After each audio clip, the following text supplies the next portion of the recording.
Throughout our Week 8 video discussing Aboriginal and Torres Strait Islanders' health and wellbeing in regards to the current issues and implications for teaching, we have done it with much care and deliberation. We've been sensitive to the cultures and Indigenous roots of Australians and have tried to present a compelling and rich approach. I am now going to hand it over to Bodie Murphy, who is going to discuss and give you an overview of Part A, in which we talked about.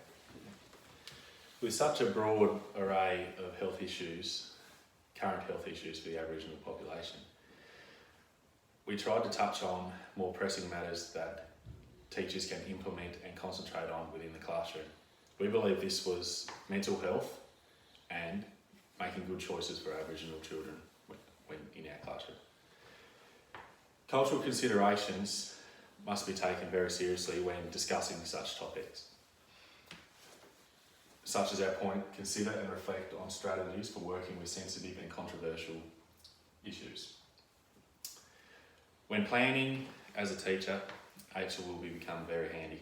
Points 1.4 and 2.4 are critical to making cultural considerations within an educational setting.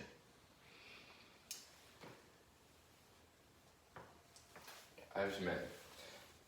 Part 2, we discussed key cultural considerations and key pedagogical considerations and how we would implement these strategies within a classroom.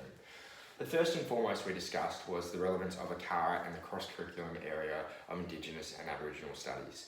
From this, it moulded perfectly into where we would implement it within the classroom in regards to a learning and focus area. It was decided upon that the health and physical education would be a fantastic place to implement these strategies, as we are touching on the health and wellbeing of not only Indigenous Australians, but all Australians throughout our educational context. From this, we looked at ways that we could use pedagogical approaches to implement this in the classroom. We have discussed an area called Closing the Gap, the government initiative that aims to reduce the disadvantages within Indigenous Australians. If you would like to have more information regarding the Closing the Gap campaign, we have included a link at the bottom of this video that will take you to a video to discuss further and more relevant information regarding this topic. The further and foremost point we discussed was another pedagogical approach which involves the 3C methods from Rhonda Craven's book, Teaching Aboriginal Studies.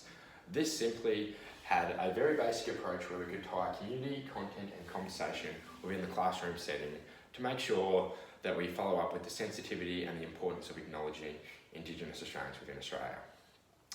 As you can see from these videos, we have taken great care and great deliberation in making sure we have presented a fair and equitable response that is inclusive to all Australians.